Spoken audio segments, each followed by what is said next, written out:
Hey guys, this is my 2008 LMM Duramax. I just got done with ripping all the emission shit out of it, EGR, DPF, all that stuff, and this is hopefully going to be a short little video of my recommendations. If you're going to do it, it was a pain in the ass, and if I can help someone else out, I want to. Start with the PCV reroute. That wasn't too difficult at all. The most difficult part was on the driver's side. You're gonna have to take your whatever the fuck this is off, move it over, and then there's a wire harness that goes right across a bolt that you have to get to. Pain in the ass. I actually had to have my brother pry that harness over with the screwdriver while I got to the bolt.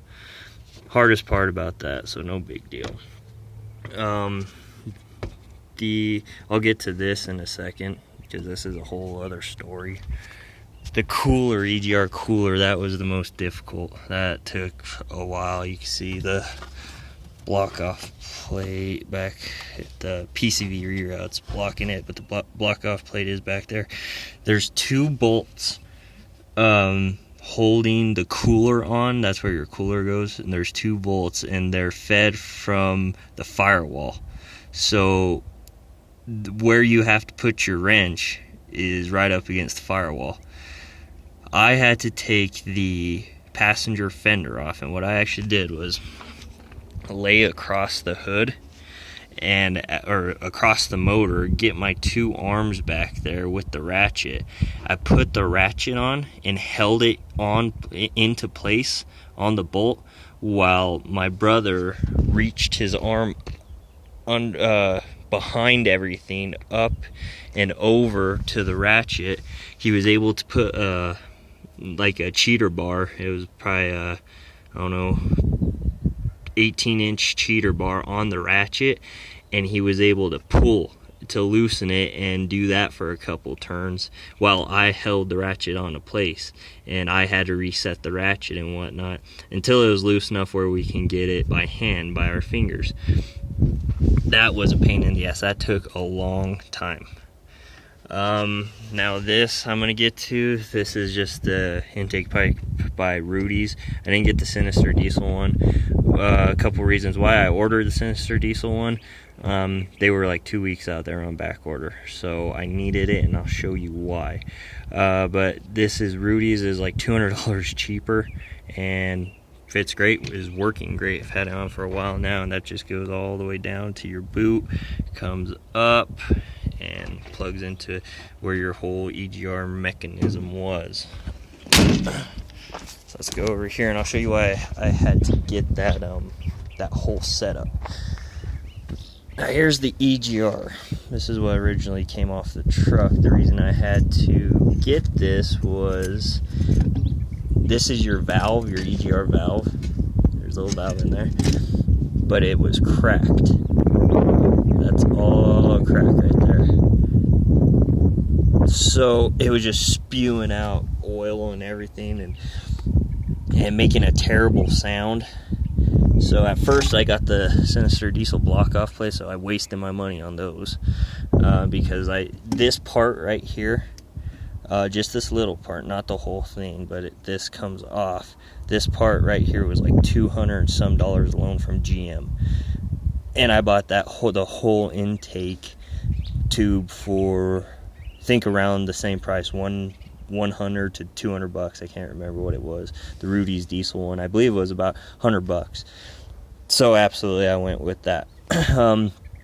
Doing that, taking this crap off, not hard at all. It's just pretty self-explanatory. Here's the DPF. I did the DPF delete. Didn't do the whole delete, just did the race pipe. Now, this also took a while, and I'll show you why. The hardest part were these bolts. I ended up snapping. This is the one that's towards your motor, and that's your muffler side, if you would.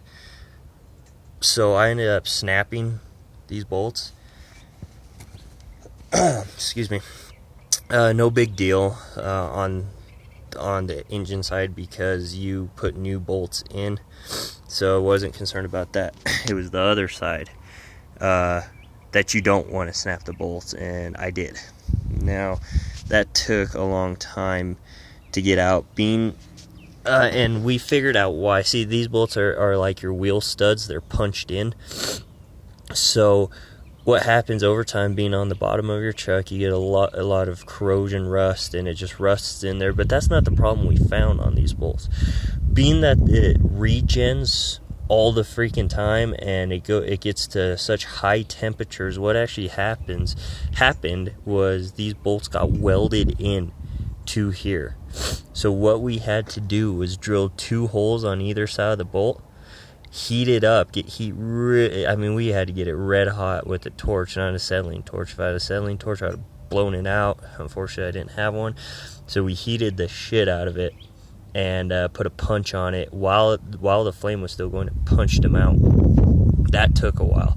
If you run into this problem, get good drill bits. This steel or whatever kind of metal it is extremely hard. With I burnt a lot of drill bits. I went through a lot of drill bits and had to go down and run the hardware store and get some more. So be prepared. That's going to take a long time, but that's the only way I was able to figure it out on the other, on the muffler side. So had to do it, had to get it done to put the race pipe on. That's about it. Hardest part of the whole thing was the EGR cooler. When I ripped that out, those 2 bolts on the back, that was the hardest part about it. It was just a pain in the ass. So, if you figure out another way, like I said, there's 2 bolts that come in through the firewall. The reason they're like that is because when they put the motor together, it's out of the truck, and then they put the motor in the truck, and you're never supposed to mess with it. So there's some other ways. I saw one guy on YouTube doing a ratchet strap, wrapping a ratchet strap around a wrench and ratcheting it. Isn't a bad idea.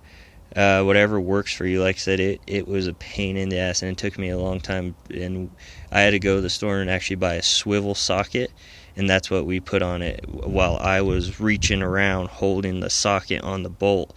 My brother actually had to reach his arm way up in there with the pipe and break him loose. So that's my story about it. Have a good one, guys.